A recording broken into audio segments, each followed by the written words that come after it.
Mes chers compatriotes, je voudrais revenir devant vous sur un événement qui n'a pas beaucoup défrayé la chronique. Et je voudrais revenir sur cet événement parce qu'il révèle beaucoup de choses extrêmement intéressantes sur le milieu du souverainisme notamment.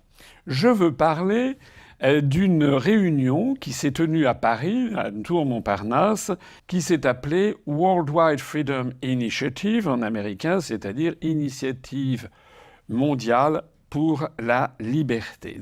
Alors, ce qui est intéressant dans cette affaire, c'est que cette opération a été organisée avec des invités français, des gens qui nous concernent particulièrement, puisque c'était des responsables politiques. Il y avait Éric Zemmour, il y avait Jean-Frédéric Poisson du mouvement VIA, l'ancien Parti chrétien-démocrate. Il y avait également M. Dupont-Aignan de Debout la France et M. Philippot des Patriotes. Pour ce qui me concerne, pour ce qui concerne l'UPR, nous n'avons jamais été approchés. Et d'ailleurs, comme vous allez le comprendre, si j'avais été approché, j'aurais évidemment décliné toute invitation. Pourquoi ? Parce que cette assemblée a organisé une espèce de colloque qui a duré toute la journée. Pour les personnes qui assistaient au débat du matin et au déjeuner, les droits d'entrée étaient de 650 €, une bagatelle. Et pour ceux qui poursuivaient et qui assistaient à toute la journée, y compris le dîner, il fallait débourser 1100 €.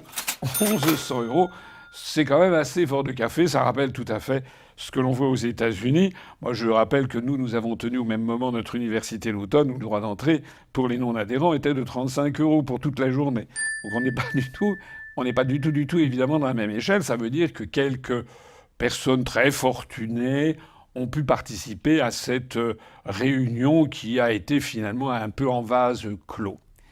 Mais ce qui est extraordinaire, c'est le contenu. Puisque ces débats ont commencé par un discours de M.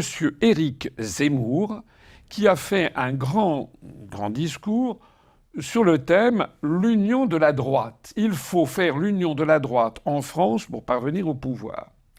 Et tout ceci devant M. Dupont-Aignan et M. Philippot, qui n'ont pas moufté, et qui, par leur présence, comme celle de M. Poisson d'ailleurs, par leur présence, c'était les trois autres présidents de groupes de partis politiques, finalement acquiesçaient à ce sujet.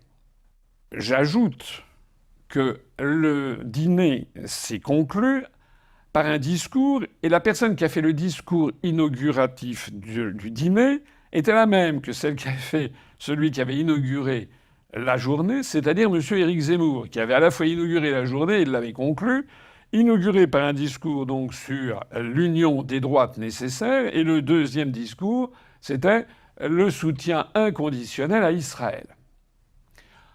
M.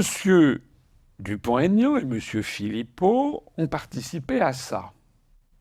Alors moi, je voudrais ici mettre les pieds dans le plat et dire ce que j'en pense. Voilà. La première chose que je voudrais dire, c'est que, pour ce qui me concerne, je trouve qu'il est absolument incroyable de participer à une réunion avec des représentants parmi les plus élevés d'une puissance étrangère. Le président de la Chambre des représentants américains, M. Mike Johnson, qui par ailleurs est une des personnalités les plus réactionnaires du pays, qui tient des propos qui, en France d'ailleurs, lui voudraient peut-être de tomber sous le coup de la loi. Voilà, qui sur toute une série de sujets.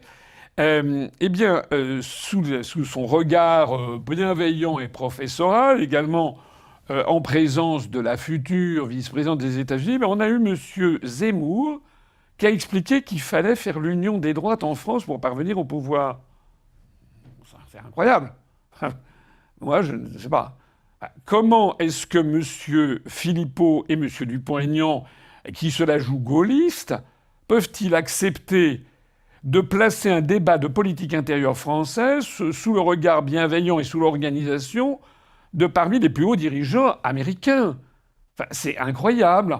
En fait, ce sont des gaullistes en peau de lapin. Ce sont des gaullistes qui abandonnent tout principe du gaullisme dès qu'il s'agit de ramper au premier claquement de doigts de l'oncle Sam pour se faire bien voir.